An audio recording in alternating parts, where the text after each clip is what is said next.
Tirakat pesugihan tanpa tumbal nyawa biasanya melibatkan ritual dan usaha spiritual tertentu untuk mendapatkan rezeki atau kemakmuran tanpa harus mengorbankan nyawa orang lain.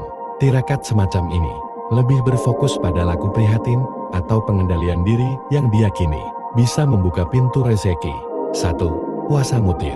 Puasa mutih adalah puasa dengan hanya memakan nasi putih dan minum air putih tanpa tambahan rasa. Biasanya dilakukan selama 3 hingga 7 hari atau lebih, tergantung pada niat dan tujuan tirakat.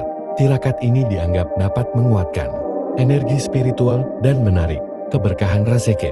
2. Puasa ngeruh. Puasa ngeruh berarti menghindari segala makanan yang berasal dari hewan daging, telur, ikan dan hanya makan makanan nabati, seperti sayuran dan buah-buahan. Tujuannya adalah untuk membersihkan jiwa dan memperkuat keteguhan hati agar lebih dekat dengan tujuan yang diinginkan. 3. Ngerawat. Puasa ngerawat adalah tirakat yang hanya memperbolehkan konsumsi makanan yang tidak dimasak mentah, seperti buah dan sayuran mentah. Tirakat ini dipercaya meningkatkan daya batin untuk memudahkan rezeki dan memohon keberkahan. 4. Tirakat di tempat sakral. Beberapa orang melakukan tirakat dengan mengunjungi tempat-tempat sakral, seperti Gunung Kawi atau Alas Purwo, yang dianggap memiliki energi spiritual kuat. Di tempat ini, mereka akan bermeditasi, berdoa, atau melakukan laku prihatin untuk meminta kemakmuran, tanpa harus mengorbankan nyawa.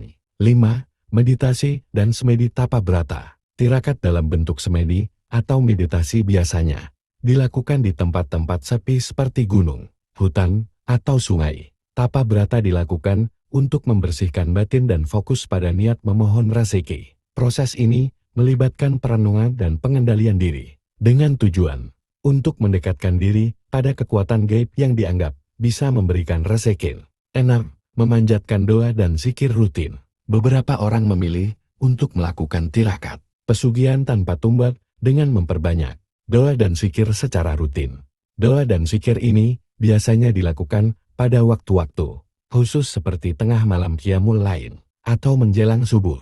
Diharapkan dengan melakukan doa dan zikir secara konsisten, rezeki bisa mengalir lancar tanpa perlu melibatkan hal-hal negatif. Ada tirakat yang melibatkan perawatan benda bertuan, seperti karis, jimat, atau uang asmat yang diyakini memiliki energi untuk menarik rezeki.